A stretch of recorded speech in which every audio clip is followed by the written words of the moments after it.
For the next 3 to 5 minutes, I'm going to talk to you about the keys to effective reputation management. So let me ask you a question. Who do you think sells the most sneakers today in the NBA? Whose brand is the most popular?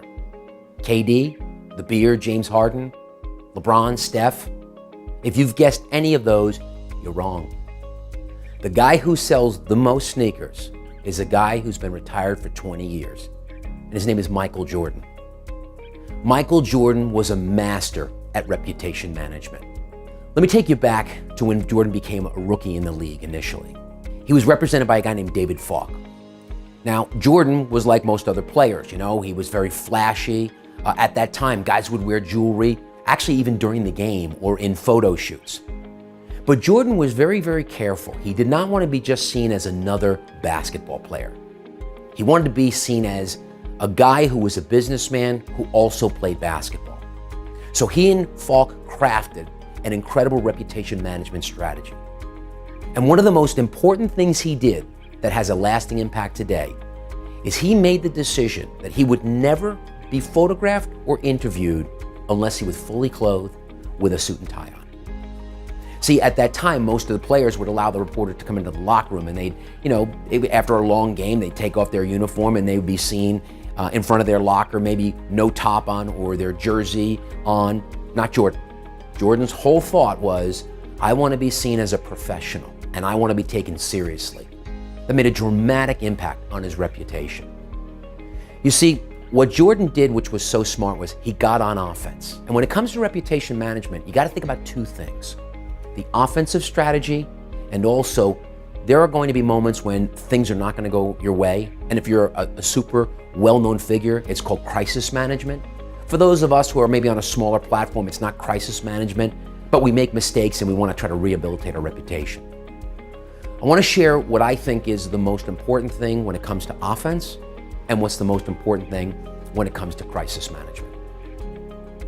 When it comes to being on offense, the most important thing you can do, the absolute most important thing you can do is surround yourself with people who will always tell you the truth. You never want to believe the hype. Never. And that's what happens to a lot of people. So let's put in the context of what we do, right? We're business coaches or financial advisors or insurance agents or commercial real estate agents or mortgage brokers. We become successful. We start to build a social media following. We start to make a lot of money. We start to have great clients. We start to get great titles. We start to get all kinds of recognition. And what happens is if we're not careful, we can start to begin to believe our own baloney.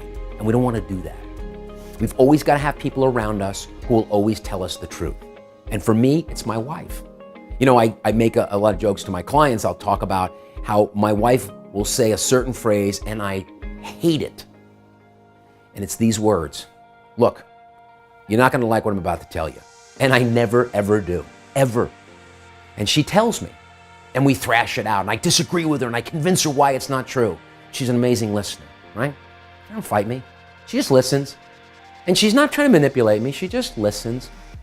And eventually, I come around usually to her point of view. Not because I want to concede or give in. But I know that my wife has our best interest at heart. There is no agenda except for the well-being of us, a married couple, me as a person, and our family as a whole. So I will tell you, it's been extraordinarily effective for me in always knowing that I have this confidant here on my side who has great judgment, right? And has my best interest at heart. So make sure you're surrounding yourself with people who really, really have the courage and guts and your permission to always tell you the truth. Now, there are times you're going to find yourself in the middle of a situation which is a crisis. And if you're a public figure, you have the media surrounding you and attacking you and calling you, that's a real bona fide public crisis. But for most of us, we find ourselves in maybe a private crisis, but a crisis nevertheless. And here's the most important thing to remember. It's your credibility.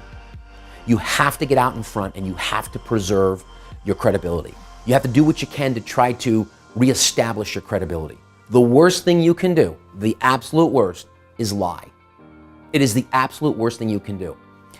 Right now, as I'm making this video, there's something in the news. It's a bunch of really successful, high-profile people have been involved in this apparently prostitution scheme down in Florida.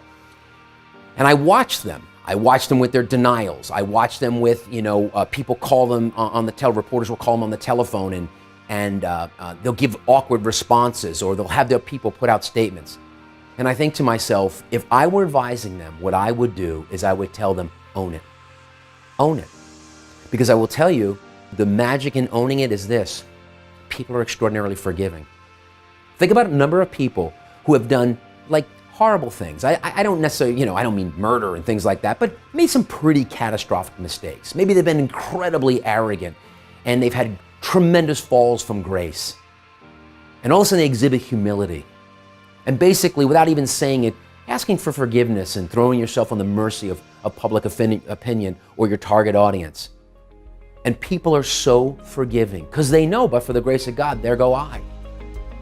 Your biggest asset when it comes to crisis management is your credibility. And you've got to do everything you can to preserve that credibility. So when it comes to effective reputation management, there's two things I want you to keep in mind: offense and defense. And within those two categories, on offense, always have somebody around you who tells you the truth. Because as you start to get more and more successful, if you're not careful, you can start to begin to believe your own baloney. And when it comes to being in the middle of a crisis management, your credibility is the most important thing you have, and you must guard that with your life. You must either work to preserve whatever credibility you have left or do your best to restore it. And you do that by being honest and asking people for forgiveness. Okay? So that's it. You do those two things and you're going to be way down the road on effective reputation management.